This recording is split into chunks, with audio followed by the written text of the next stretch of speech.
Vai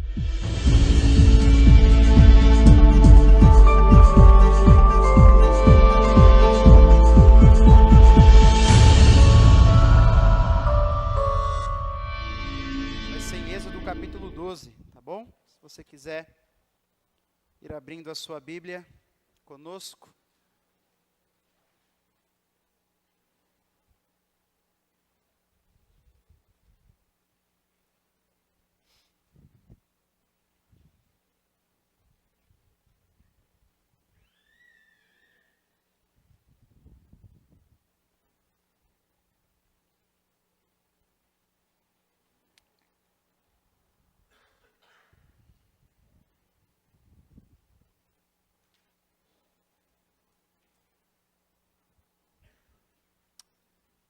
Hoje nós damos início à nossa série de Páscoa. Nós decidimos dar uma pequena pausa no livro de Daniel para fazer essa série nesse período, que é um período tão especial para nós, enquanto cristãos. Sim, existem datas que são especiais para a gente. Nós geralmente só separamos essa data para Páscoa, né, para o nascimento, para Páscoa não, para o Natal, para o nascimento de Jesus, e para Páscoa ali um domingo ou outro. Mas existem alguns momentos e domingos na história da igreja que nós separamos para lembrar os grandes atos salvíficos de Deus. Desde a vinda de Jesus, o Natal, desde a sua morte na sexta-feira, antes da Páscoa, a sua ressurreição, a sua ascensão, e quando ele envia o seu Espírito Santo para nós. E por que nós decidimos fazer uma série de Páscoa? Bom, geralmente nós só reservamos séries para o Natal, né, para o Advento, ou para a vinda, para o nascimento de Jesus. Mas quando nós olhamos para a Bíblia, o que é mais enfatizado? A morte e a ressurreição de Jesus ou o nascimento de Jesus? A morte e a ressurreição, exatamente. Então não é que nós não devemos enfatizar a Páscoa, a gente tem que enfatizar a Páscoa com certeza. Mas às vezes a gente segue a cultura do mundo e gasta mais tempo e esforço para nos lembrarmos do nascimento de Jesus, e aí lá na sua morte e ressurreição, que é central para a nossa fé, a gente deixa ali um domingo. A gente não quer isso.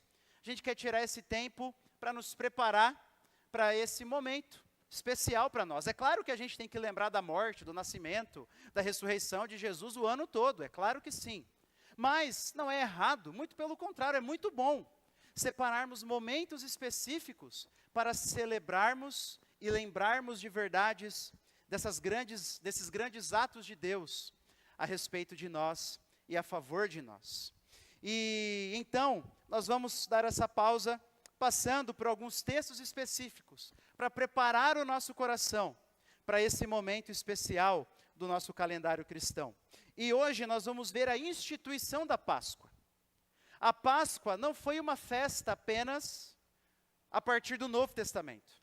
A Páscoa foi instituída lá no Antigo Testamento. E lá no começo do Antigo Testamento. Lá em Êxodo capítulo 12.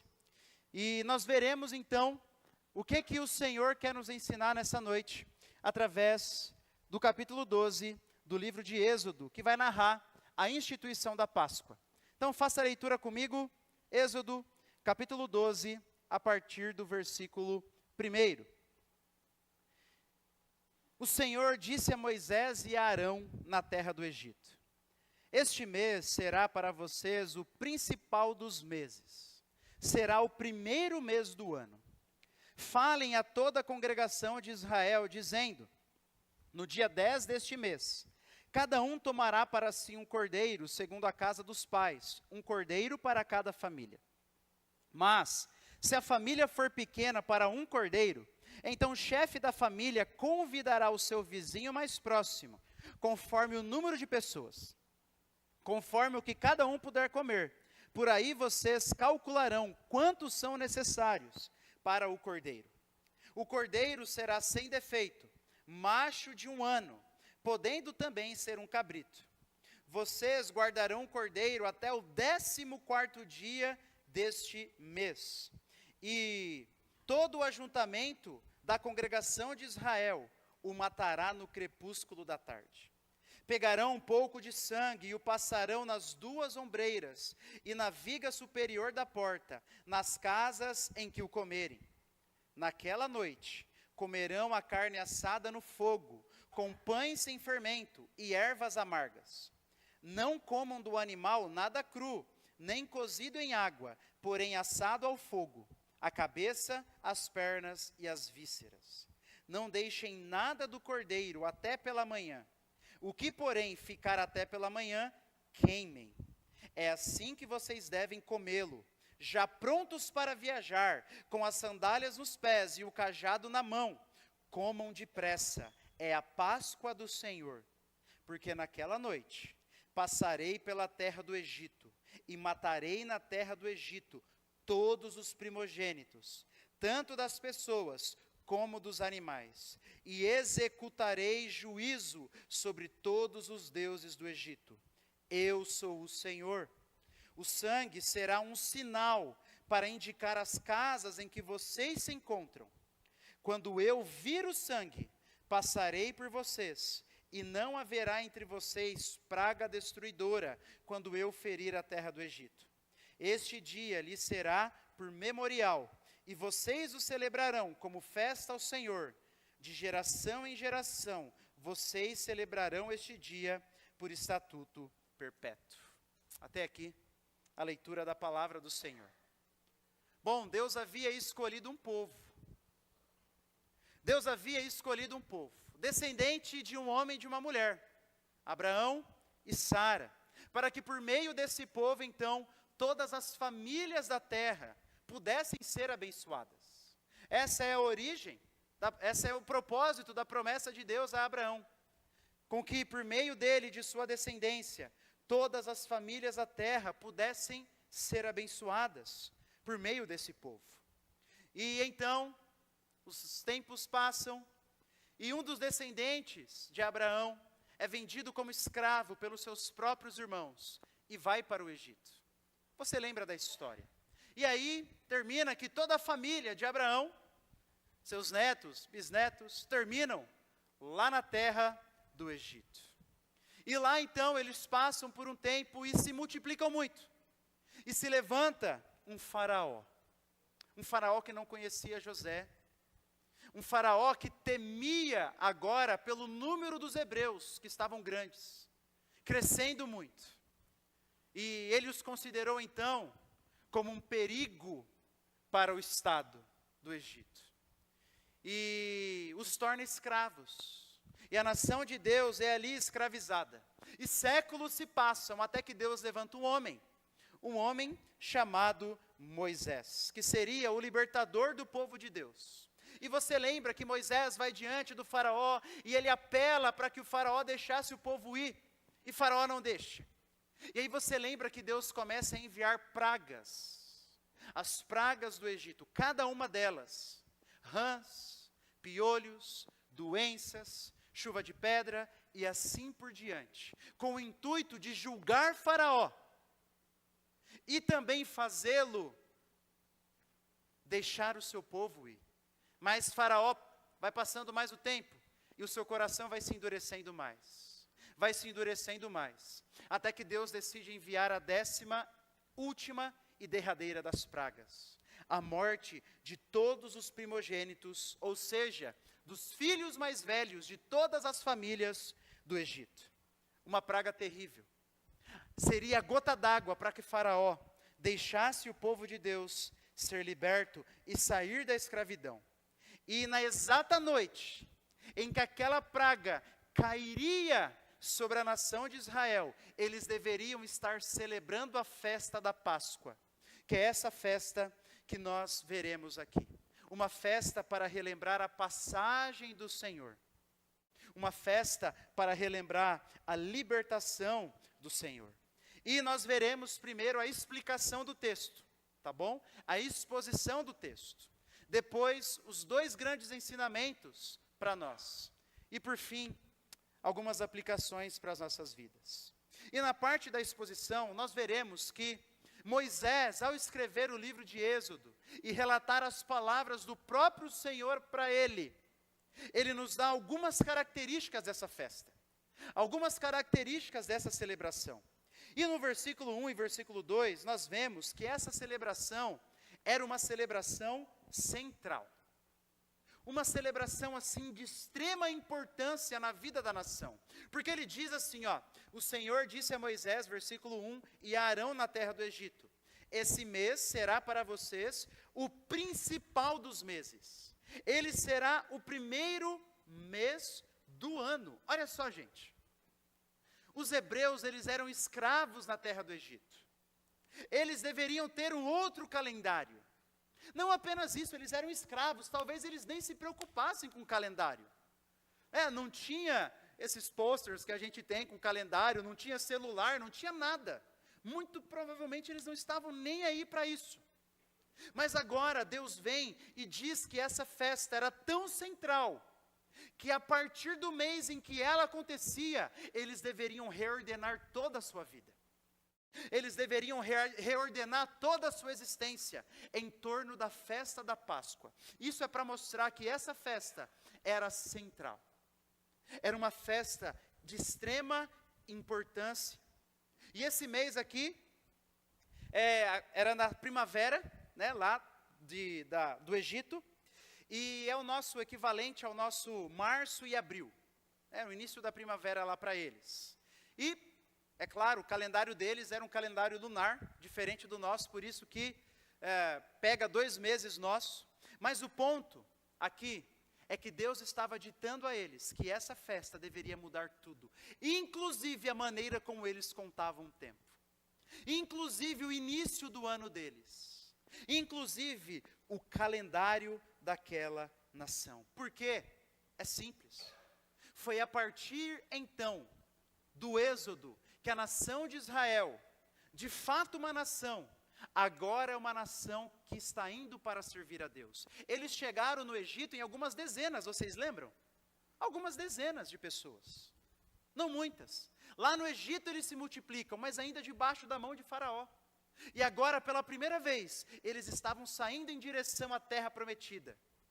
Então, pela primeira vez, de fato eles estavam se tornando uma nação, indo cumprir o seu propósito de servir a Deus. Era uma nova vida.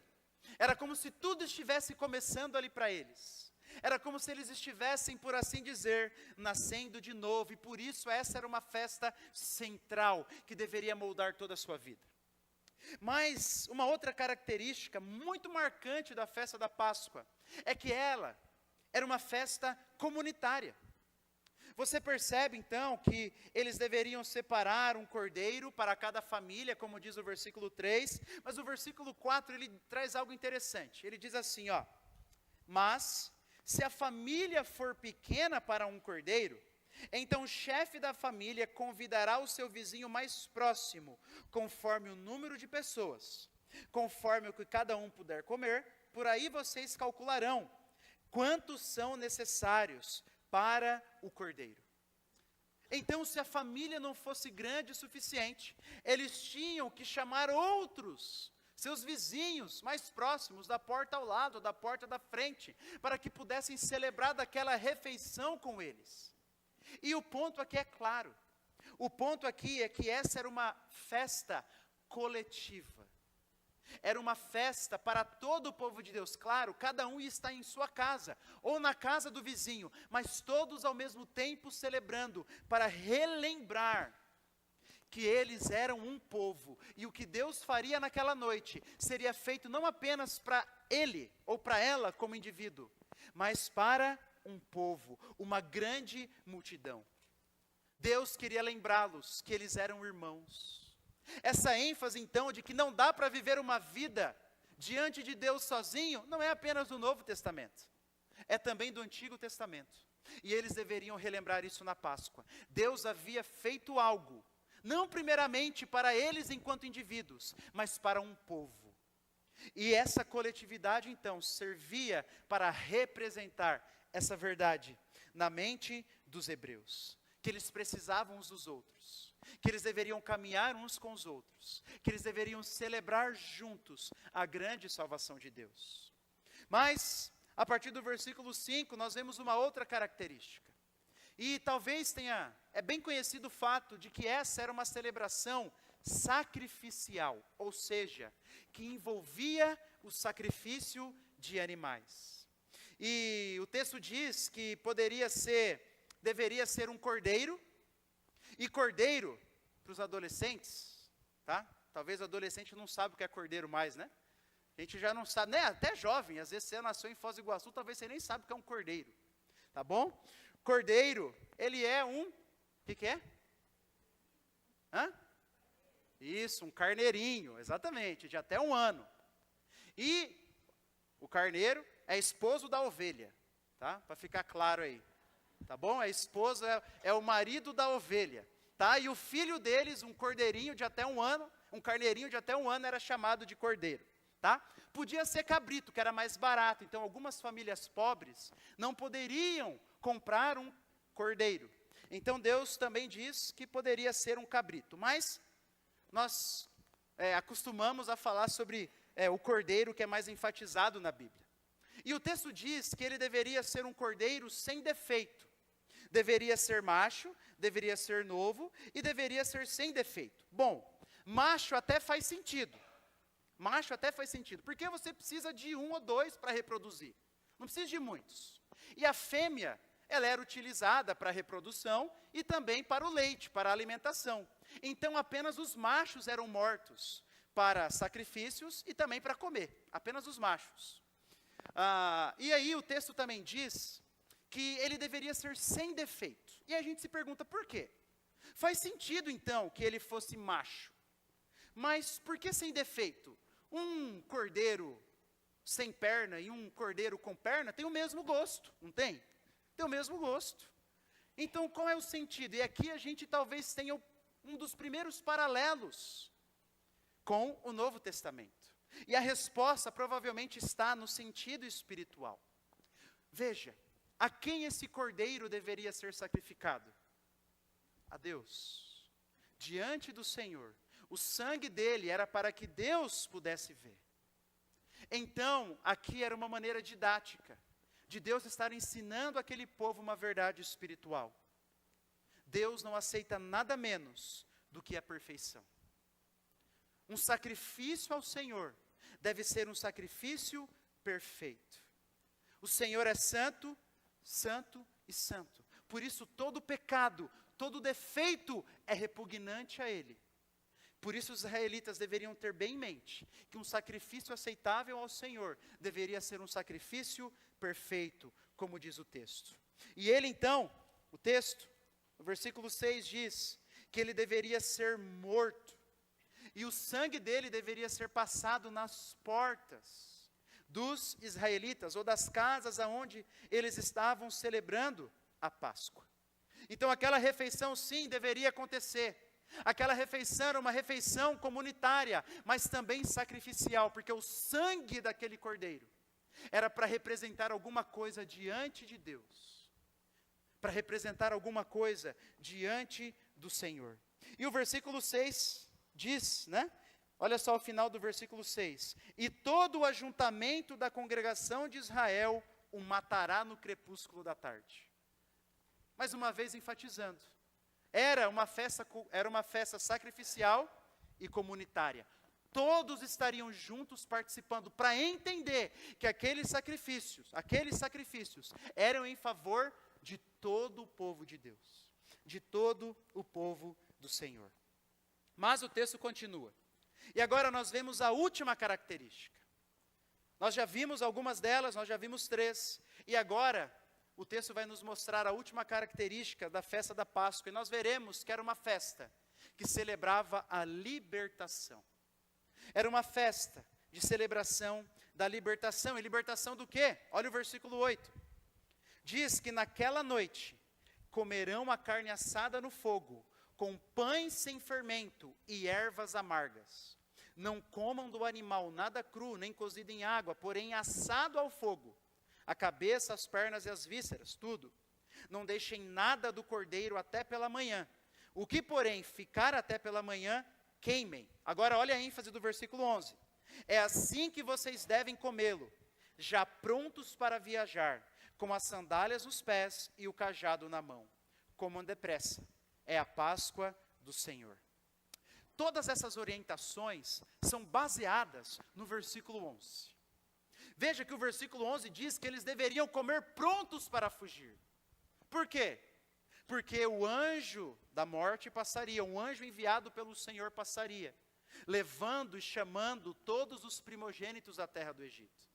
E então o faraó deixaria o povo de Deus ir. Então eles deveriam comer preparados, com fé de que o Senhor de fato os libertaria. E por isso então que ele diz, para comerem com o cajado na mão, as sandálias nos pés.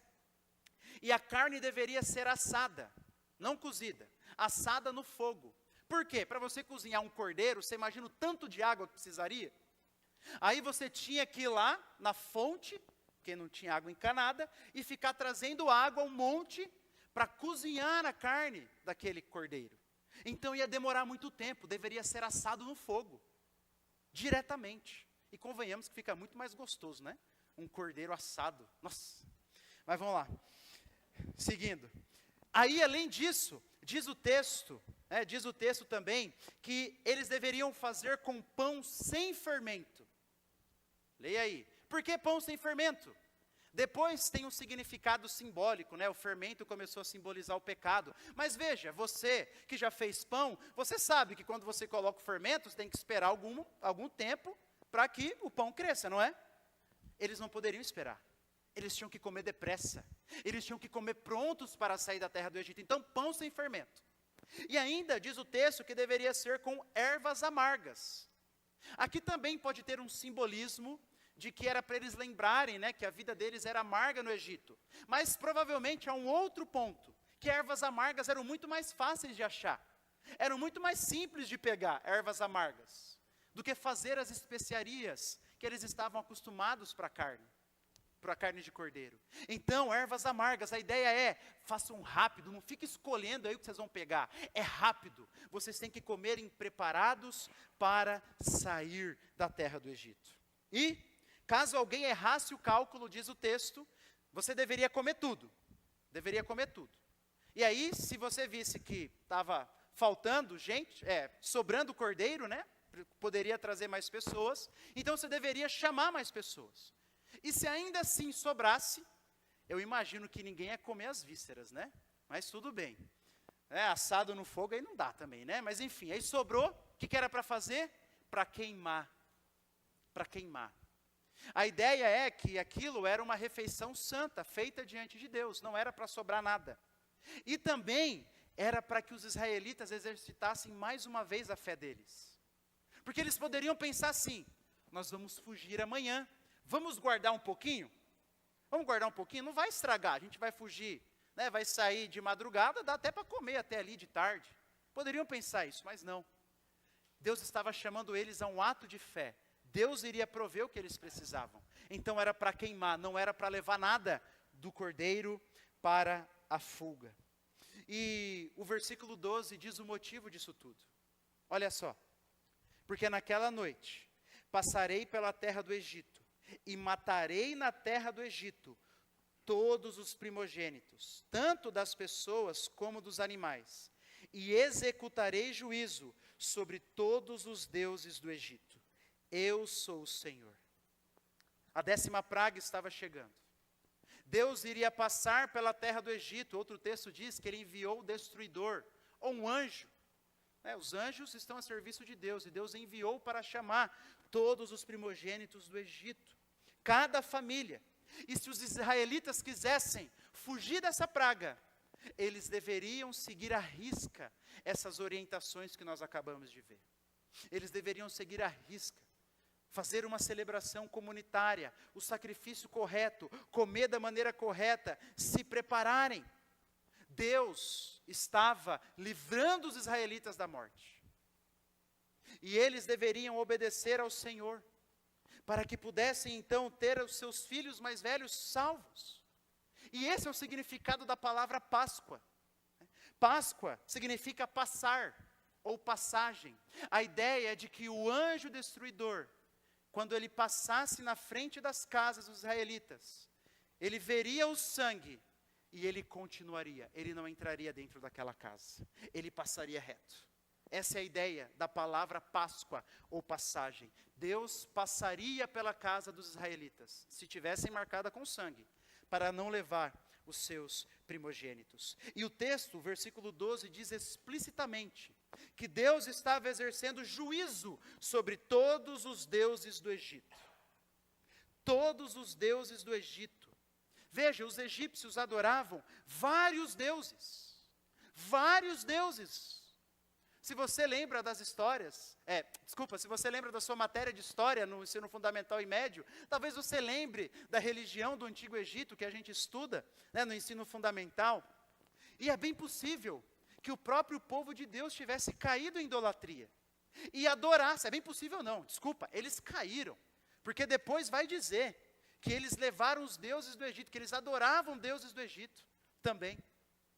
E as pragas eram uma maneira de Deus mostrar aos egípcios e ao seu povo: olha só, sabe esse Deus que você adora? Pois é, ele não é nada.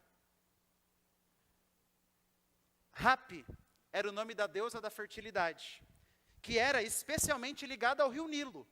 De novo, se você lembra da história, se você lembra da matéria de geografia, você sabe que o Egito é totalmente dependente do Nilo, né? Aquele rio no meio daquele grande deserto, sem o rio Nilo não haveria vida. Então eles começaram a adorar os deuses do rio Nilo. E aí, quando Moisés transforma a água do rio Nilo em sangue, o Senhor por meio de Moisés, a mensagem era clara. Sabe esse Deus aí que vocês adoram? Não é nada.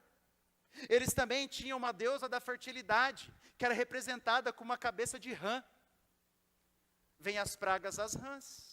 Como se o Senhor estivesse dizendo assim: olha, sabe quem está controlando as rãs? Não é essa deusa aí de vocês. Sou eu, é o meu Deus. Outros deuses eram representados com a cabeça de vaca ou de touro.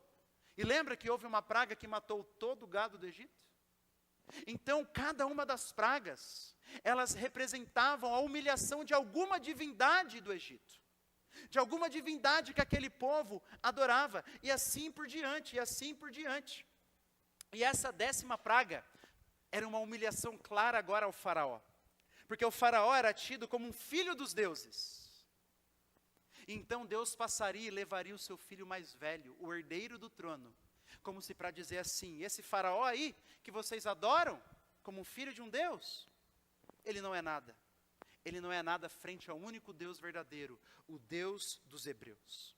Então é assim que Deus estava exercendo juízo sobre os deuses do Egito, mostrando que eles eram falsos deuses, que eles não tinham poder como aquele povo acreditava. E então, com a 10ª praga, ele humilharia de uma vez por todas o grande faraó e livraria o seu povo, se eles obedecessem, é claro, às suas instruções. Então, por isso que a festa da Páscoa é uma festa da celebração, da libertação dos primogênitos dos israelitas, da 10ª praga que o Senhor enviou para o Egito. Então, essas são as características principais da festa da Páscoa. Ela era uma festa central, que reordenou todo o calendário dos hebreus. Ela era uma festa comunitária, para mostrar que Deus estava trabalhando com o povo. Ela também era uma festa sacrificial, porque envolvia o sacrifício de um cordeiro perfeito. E ela era uma festa que celebrava libertação, pois Deus viria com juízo sobre a terra do Egito. Mas ele livraria os filhos dos hebreus, se eles o obedecessem. E esse texto, irmãos, ele traz 2 grandes ensinamentos para nós que eu gostaria de enfatizar agora. Primeiro, a Páscoa, a festa da Páscoa, deve nos lembrar de que não há ninguém inocente diante de Deus. Escute bem, a festa da Páscoa deve nos lembrar de que não há ninguém inocente diante de Deus. Nas 9 pragas anteriores, Deus humilhou os deuses do Egito, como nós vimos. E em algumas delas, o texto explicita que os israelitas foram poupados. Por exemplo, Êxodo capítulo 10, verso 22, diz que Moisés estendeu a mão para o céu. Houve trevas espessas sobre toda a terra do Egito durante 3 dias. Os egípcios não podiam ver uns aos outros, porém todos os filhos de Israel tinham claridade nas suas casas. Na praga, por exemplo, da morte dos gados, Deus separou os gados dos hebreus e o gado dos egípcios. E assim por diante, várias pragas diz que Deus fez diferença entre um e o outro, entre o seu povo e os que não eram do seu povo. Nem todas ele faz isso, mas a gente pode, por implicação, entender que Deus havia feito essa separação. Mas nessa 10ª praga seria diferente. Com essa 10ª praga, todos estariam em perigo. Todos estariam em perigo. Olha só comigo o versículo 23 do capítulo 12.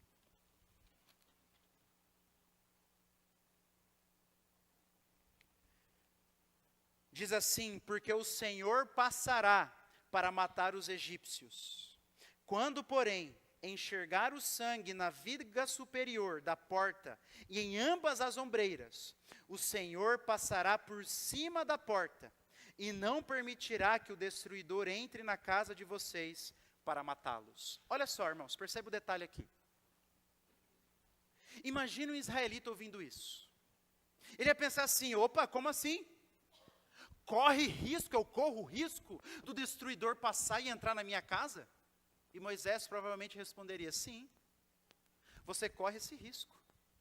Se você não obedecer a essas instruções, você corre o risco do destruidor entrar dentro da sua casa. A mensagem aqui era simples e para eles entenderem. Para eles entenderem, os israelitas eram tão pecadores quanto os egípcios. Eram tão pecadores quanto os egípcios. E a Bíblia não esconde disso. Você lembra que quando Moisés vai lá para tentar libertá-los, o que é que acontece? Eles murmuram, não murmuram? Ficam bravos. Quando depois, caminhando pelo deserto, logo que eles saem da terra do Egito, já começa murmuração, reclamação, querem voltar para o Egito. Nós lemos em Josué, no capítulo 24, como eu falei, que eles eram idólatras. Muitos deles abandonaram o Deus de Israel para adorar os deuses dos egípcios. Então, essa praga era para mostrar que não há ninguém inocente diante de Deus. Eles deveriam saber disso. Eles eram pecadores. E ainda que eles não tivessem cometido murmuração e idolatria, eles eram pecadores por natureza. Eles haviam nascido em pecado, como todo homem e mulher depois de Adão. Todos nós nascemos na iniquidade. Todos nós cometemos pecado. Todos nós nascemos com o coração corrupto. Todos nós. Você não precisa, se você vê crianças pequenas, você não precisa ensinar ela a brigar, a espernear, a ficar com ciúme, você não precisa. É bem verdade que às vezes ela aprende dos pais, né? Bem verdade. Mas às vezes não. E você pensa assim: meu Deus, aonde ela aprendeu isso? É simples, do coração. Nós nascemos em pecado. O mal habita aqui dentro. O mal habita aqui dentro. É só parar para pensar, irmãos, sejam honestos, para pensar agora. Quantos pensamentos terríveis passam aí na sua cabeça? Sabe por que eu sei? Não é porque eu sou profeta. É porque eu também tenho. Quantos desejos terríveis brotam dentro desse coração aqui? Quantos desejos que vão contra a nossa fé e que se eu não lutar, se eu e você não lutarmos, a gente vai ser dominado por eles. Quanto? Todos nós somos manchados pelo pecado. E não somos inocentes diante de Deus, como está escrito: não há justo, nenhum sequer, não há quem entenda, não há quem busque a Deus, todos se desviaram e se tornaram inúteis, não há quem faça o bem, não há nenhum sequer, diz Paulo em Romanos capítulo 3. Diante de Deus, diante do Senhor, não existem inocentes. Diante de Deus, todos somos culpados. Todos nós. Com certeza, entre os primogênitos do Egito, existiam primogênitos, filhos mais velhos, homens, velhos e jovens. ricos e pobres, egípcios e israelitas. E o anjo destruidor passaria pela casa de todos. Passaria pela casa de todos. É por isso que talvez, veja, talvez a gente olhe para a 10ª praga do Egito, aqui, e a gente pensa assim, meu Deus, hein? Mas como Deus pode fazer um negócio desse? Irmãos, a pergunta está errada. A pergunta é o contrário. Meu Deus, hein? Como Deus pode salvar esse bando de israelita, pecador, miserável, como eu? Essa é a pergunta. A gente se acha muito bonzinho. A gente se acha super maravilhoso. Quando Isaías 64 diz que todos somos como imundo, e as nossas justiças são como trapos imundos diante de Deus. Todos nós merecemos a ira de Deus, sem exceção. Merecemos passar a eternidade no inferno, sem exceção. E a 10ª praga do Egito, veio para mostrar isso. Deus não pode fazer vista grossa ao pecado, irmãos. Eu contei essa ilustração de manhã para a classe de novos membros. Veja, imagina que eu sou um juiz. E eu estou para julgar um assassino confesso de uma família. E aí o assassino chega na minha frente e começa a chorar. Ele fala, me perdoa, por favor, me perdoa. Eu fiz errado, eu confesso. E aí o juiz fala assim, então tá bom, pode seguir livre, você está perdoado. Eu te pergunto, esse juiz é justo ou é injusto? Injusto. Se fosse a tua esposa, o teu marido, o teu filho assassinado, o que é que você ia pensar? Ele é injusto, ele não fez valer a lei. Nós não ficamos indignados quando os juízes não fazem valer a lei? Nós ficamos.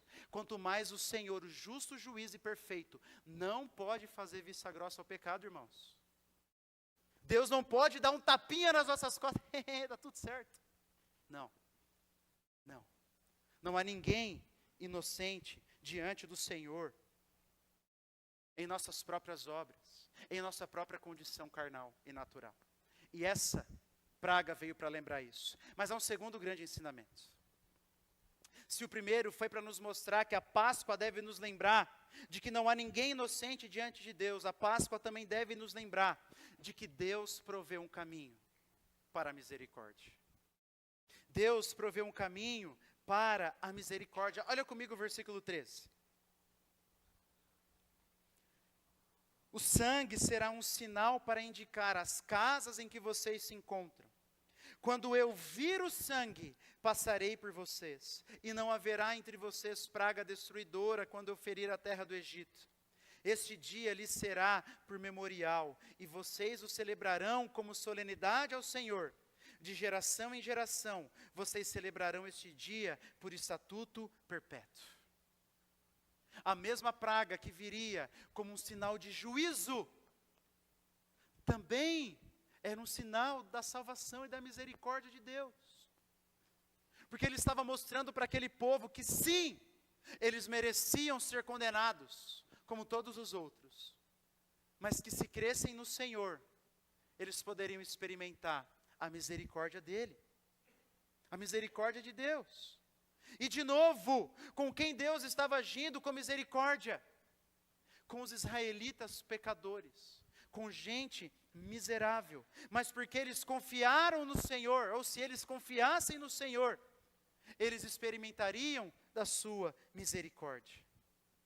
De novo, meu irmão, se a gente olha para esse texto, eu quero que você saia com isso na sua mente. Se a gente olha para esse texto com os nossos óculos, a gente vai pensar assim, nossa, como que Deus pode fazer uma coisa dessa? Matar todos os primogênitos do Egito. Mas essa é a pergunta errada. A pergunta é, como Deus pode salvar pecadores? Essa é a pergunta. Como Deus pode salvar pecadores? Como Deus pode salvar os israelitas, que logo depois estavam adorando o bezerro de ouro? Que logo depois estavam murmurando? Que logo depois estavam agindo com incredulidade diante do Senhor? A resposta é, por misericórdia. Porque Deus não fulminou Davi. Porque Deus não acabou com Adão e Eva ali na hora, acabou, pronto. Por misericórdia. Como diz Paulo, Ele é o Pai das misericórdias. Está no nome de Deus. É uma das maneiras pelas quais nós o chamamos. Mas essa misericórdia precisou de um preço. Como eu falei, Deus é um justo juiz que não pode fazer vista grossa ao pecado. E os israelitas deveriam saber disso, e por isso eles deveriam sacrificar um cordeiro. E por isso, eles sacrificaram naquela noite. Por isso, eles derramaram sangue inocente daquela noite. Um sangue perfeito, de um cordeiro perfeito, sem defeito, sem culpa. Não é à toa, então, que a Bíblia diz que Jesus é o nosso cordeiro pascal. Jesus é a nossa Páscoa. Jesus é para quem essa festa apontava. Eu sei que você estava lendo esse texto e já talvez fazendo paralelos com Jesus. Sim, Deus instituiu essa festa para apontar para Cristo, para o sacrifício de Cristo, que também foi perfeito, que também foi sacrificado e o seu sangue derramado para que eu e você pudéssemos experimentar vida como os primogênitos, os israelitas naquela noite. Assim como esse cordeiro recebeu simbolicamente a ira de Deus, Jesus também recebe a ira de Deus, recebeu a ira de Deus em nosso lugar. Por quê, meu irmão? Por quê? Porque o mesmo Deus que não pode fazer vista grossa ao pecado, é o mesmo Deus que ama cada um dos seus. O mesmo Deus que sente ira pelo pecado, é o mesmo Deus que ama com amor eterno os seus filhos. Na cruz de Jesus, a justiça perfeita de Deus e o seu amor se encontram. Porque na cruz nós vemos o quanto Deus odeia o pecado e julga o pecado. E o quanto Deus ama a cada um dos seus filhos. Então o mesmo Deus que nos mostra que não há nenhum inocente diante dele, e que ele é o justo juiz, é o mesmo Deus que nos provê um caminho para a misericórdia. E agora, eu gostaria de passar para as aplicações desse texto para nós. E a primeira aplicação desse texto para nós, meu irmão, é que nós devemos reconhecer a seriedade do nosso pecado. Nós precisamos reconhecer intencionalmente a seriedade do nosso pecado. Nós ouvimos de todos os lados que somos pessoas boas, justas, na nossa cultura, né? Que somos gente boa, gente fina. A gente escuta aí de vez em quando. A gente está acostumado a olhar o pecado dos outros. Eu falei isso alguns domingos atrás. No jornal a gente está olhando para os pecados dos criminosos, dos políticos. No Instagram, para o pecado dos famosos, para o pecado dos outros. E a gente esquece de olhar para o nosso. E aí a gente começa a esquecer da seriedade do pecado. Tem um puritano que tinha uma frase muito bela que dizia assim: enquanto o pecado não for amargo, Cristo não será doce. Talvez você não está experimentando mais do amor e da presença de Jesus, sabe por quê? Porque você está muito acostumado com o pecado. Pode ser um dos motivos, tá? Não é o único, mas pode ser. Talvez você venha no culto ou nem venha mais, mas quando vem, já não sente nada. Porque talvez você não esteja experimentando o amargor do pecado. Não esteja levando o seu pecado a sério. Pode ser isso. Um dos maiores perigos da vida cristã, meus irmãos, é perdermos a seriedade do pecado. Ou melhor, é perdermos a seriedade com alguns pecados que a gente gosta, né? Os pecados que a gente gosta mais de cometer ou está mais propenso a cair, a gente, assim, dá uma relativizada neles. Veja, existem pecados que são piores do que outros, é claro. A Bíblia diz isso, Jesus diz isso. Existem sim. Uma mentira não tem o mesmo peso que um assassinato, né, meu irmão? Né? Isso aí é óbvio. Existem pecados mais graves do que outros. Só que daí, a gente vai para o outro extremo. E a gente se esquece de que todo pecado, inclusive aquele que a gente acha mais inofensivo, ele é repugnante aos olhos de Deus e poderia nos condenar diretamente ao inferno. poderia nos levar diretamente para a condenação eterna. Irmãos, pense no tanto que Deus repudia o pecado. Pense no tanto que Deus repudia o pecado. Pense nas consequências desastrosas do pecado, meu irmão. Olha para a vida de Davi. Olha para a vida de Davi. Olha para a vida de Adão e Eva.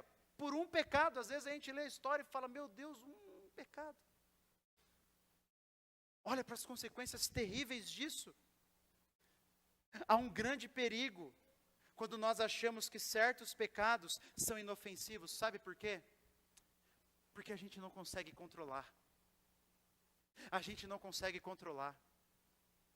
Se eu alimento ódio no meu coração e fico alimentando ódio no meu coração, pode ser que eu termine fazendo coisas que eu achava que eu não era capaz. Ódio ao governo, ódio a uma classe de pessoas, ódio diante de uma determinada situação. Eu vou normalizando isso. De repente eu estou fazendo coisas que eu achava que eu não era capaz. É assim. Se eu acho e começo a normalizar, eu alimentar pensamentos impuros na minha mente, provavelmente eu terminarei em adultério. Ninguém cai em adultério. Cai em adultério? Nossa, não vi isso, não. Estava alimentando antes. Mas às vezes são pecados que a gente acha inofensivo, que a gente acha que não tem tanto problema. Uma fofoquinha ali, fala mal do outro aqui, e a gente esquece que por uma palavra a gente pode acabar com a vida de uma pessoa. Veja, há um grande perigo em acharmos que pecados são inofensivos, porque a gente vai alimentando eles aqui. E quando a gente percebe, eles já nos dominaram. E estamos no fundo do poço. Então, meus irmãos, nós precisamos aprender com esse texto e ver a seriedade do pecado. A seriedade com que Deus trata o pecado. A ponto de ameaçar, inclusive os filhos do seu próprio povo. Os primogênitos do seu próprio povo. Mas há uma segunda aplicação para nós. Se na primeira é para reconhecer a seriedade do pecado, a segunda, meu irmão, é para depositar a nossa confiança no Senhor. Meus irmãos, depositem a sua confiança no Senhor. Aqueles israelitas estavam ali, vivos durante aquela 10ª praga, porque eles tinham confiado plenamente no Senhor. Depois, o texto corre e diz, para eles serem libertos, eles deveriam obedecer fielmente a Deus, confiando que aquilo que Deus havia dito de fato aconteceria. Irmão, você consegue imaginar? Imagine que você é um pai ou uma mãe daquele tempo. E você sabe que o anjo destruidor passaria pela sua casa. Eu acho que eu ia ficar com medo. Será que vai dar certo mesmo esse negócio de sangue? Será que Moisés, esse ex-assassino, será que ele falou a verdade? Será? Será mesmo que Faraó vai nos libertar? Já foram 9 pragas. 9 pragas. Será que Faraó vai nos libertar mesmo? Veja, eles tinham que confiar na palavra de Deus. Você imagina, você está lá celebrando a Páscoa com a sua família, e aí, em algumas casas ao lado, você escuta um pai e uma mãe chorando, uma esposa berrando aos prantos. Você imagina o pranto correndo na terra do Egito, e você escutando aquele choro, e tendo que confiar que Deus passaria pela sua casa, e não deixaria o anjo entrar? O ponto da festa da Páscoa era esse: chamar os israelitas a confiarem em Deus. O sangue na porta era um símbolo de que aquela família lá dentro havia confiado em Deus, havia confiado no Senhor. Por isso, como eu disse, que esse sacrifício, essa festa da Páscoa, apontava para Jesus. Deus também poupa aqueles que são lavados pelo sangue de Jesus e que depositam nele a sua confiança. Meu irmão, deixa-me te dizer uma coisa. A morte dos primogênitos é uma prefiguração do que um dia acontecerá. Do que um dia acontecerá. Um dia todos nós estaremos juntos diante de Deus. Prestaremos conta das nossas vidas. E a nossa única esperança para não sermos mandados para a morte eterna é termos sido lavados pelo sangue de Jesus. É a nossa única esperança. Você imagina Deus conhecendo todos os nossos pensamentos, todas as nossas motivações, até às vezes as coisas boas, né, a gente faz com motivação pecaminosa, e Deus vendo cada uma delas. Você acha mesmo que as nossas boas obras, não sei como é que tem gente que acha que boa obra vai fazer alguma diferença na salvação. Acha mesmo? Por isso, a você que me ouve aqui e ainda não depositou a sua confiança no Senhor, eu te digo, esse convite ainda está aberto. A porta ainda está aberta. Mas haverá um momento em que a porta fechará. E não adianta depois tentar bater. Não adianta. Confie no Senhor Jesus para te livrar da morte eterna. Ou talvez você ainda esteja no Egito. O Êxodo é utilizado no Novo Testamento, né, como uma imagem da salvação de Deus. E talvez você ainda esteja no Egito. Ainda esteja escravizado pelos seus pecados. Ainda esteja preso à sua vida de pecado. Faz a sua oração aí, clama ao Senhor. Clama ao Senhor. Exerça fé no Senhor. Talvez você seja um cristão que está flertando com a vida do Egito. Que está flertando com pecados no seu coração, que está guardando o pecado aí dentro. Meu irmão, considere a seriedade do pecado e quão terrível ele é aos olhos do Senhor. Você pode estar correndo grande perigo e o Senhor, por misericórdia, está te dizendo essa noite: acorda. Dobre os seus joelhos, confesse a mim, peça ajuda, se preciso for, chama outro irmão, confessa para o irmão, peça ajuda. Mas não caminhe sozinho. Não caminhe sozinho. Deposite a sua confiança no Senhor. De que aquilo que o Senhor apresenta é melhor para você. E a você, meu irmão, que já caminhou no Senhor e está lutando aí para continuar firme com Deus, continue exercendo a sua confiança. Confiança não é só para o início da nossa vida, é para toda a nossa vida. Nós precisamos confiar no Senhor para fazer a vontade dEle, não é? Para confiar que aquilo que Ele pede para nós é melhor, que as suas promessas são verdadeiras. Confiamos no Senhor quando deixamos para trás os nossos pecados e decidimos viver para Ele. Confiamos no Senhor quando escolhemos assumir um compromisso público com Ele e batizar. Confiamos no Senhor quando decidimos nos unir a uma igreja, porque Ele pede para fazer isso.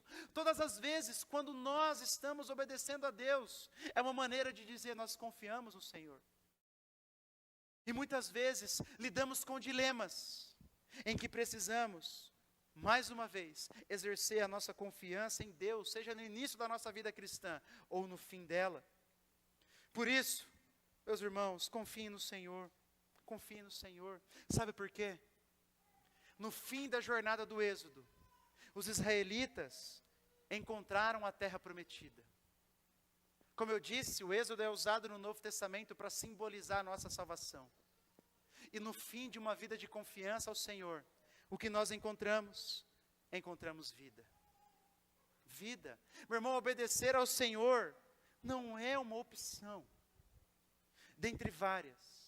Obedecer ao Senhor, confiar no Senhor, é a única opção.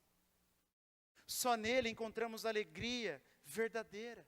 Só nele encontramos paz e libertação e misericórdia. E a parte dele, a gente só encontra aquilo que as famílias dos egípcios encontraram naquela noite: dor, angústia, sofrimento e por fim a morte eterna. A parte do Senhor é só isso que encontramos. Mas a destra de Deus, a direita de Deus, como diz Davi, a plenitude de alegria e delícias por toda a eternidade. Então confie no Senhor. Por isso eu termino fazendo esse convite a todos vocês, a todos nós. Confie no Senhor enquanto é tempo. Renuncie o seu pecado, renuncie a sua vida. Se você é um crente, tem feito a sua vontade em algumas áreas da sua vida, abandone isso para fazer a vontade do Senhor. Porque no fim, há uma terra prometida para todos nós. Para todos aqueles que confiam no Senhor. A plenitude de vida ao lado dEle. Se o Senhor se o Senhor passar essa noite nas nossas casas e nos chamar, porque o anjo da morte, o Senhor, continua chamando gente todo dia. Não foi só lá na 10ª praga. E o Senhor pode chamar a mim e a você nessa noite. Como é que Ele vai nos encontrar? Como Ele vai nos encontrar?